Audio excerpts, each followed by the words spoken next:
ಎ9 ನ್ಯೂಸ್ಗೆ ಸ್ವಾಗತ. ನಾನು ಅಮೀನ್ ಶೇಖ್.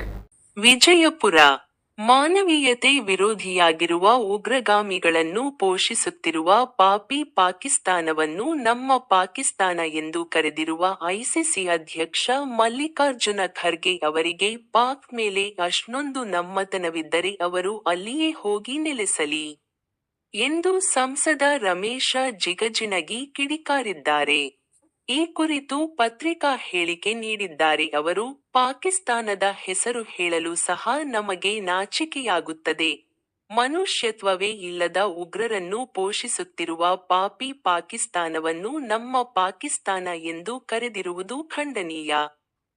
ಖರ್ಗೆ ಅವರಂತಹ ಮುತ್ಸದ್ದಿ ರಾಜಕಾರಣಿಗಳ ಬಾಯಲ್ಲಿ ಪಾಕಿಸ್ತಾನ ಪ್ರೇಮ ನೋಡಿ ರೋಸಿ ಹೋಗಿದೆ.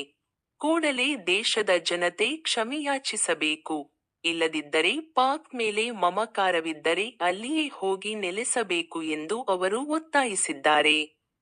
ಬೆಲೆ ಏರಿಕೆ ಸೇರಿದಂತೆ ನಾನಾ ಹಗರಣಗಳು ಒಂದೆಡೆ ಇವೆ. ಇನ್ನೊಂದೆಡೆ ಮಳೆಯಿಂದ ಬೆಂಗಳೂರು ನಲುಗಿ ಹೋಗಿದೆ. ಅಲ್ಲಿನ ನಿವಾಸಿಗಳು ತೊಂದರೆ ಅನುಭವಿಸುತ್ತಿದ್ದಾರೆ. ಈ ವೇಳೆ ಅವರನ್ನು ಸಂತೈಸಿ, ಪ್ರತಿಕ್ರಿಯಿಸುವುದನ್ನು ಬಿಟ್ಟು ಸಾಧನೆ, ಸಮಾವೇಶ ನಡೆಸುವುದರಲ್ಲಿ ಯಾವ ಅರ್ಥವಿದೆ? ಜನರನ್ನು ಬೆಂಬಲಿಸುವುದು ನಿಮ್ಮ ಸಾಧನೆಯಾಗಬೇಕು. ಜನರನ್ನು ಕಡೆಗಣಿಸಿ ಸಮಾವೇಶ ನಡೆಸುವುದು ಸರಿಯೇ ಎಂದು ಅವರು ಪ್ರಶ್ನಿಸಿದ್ದಾರೆ.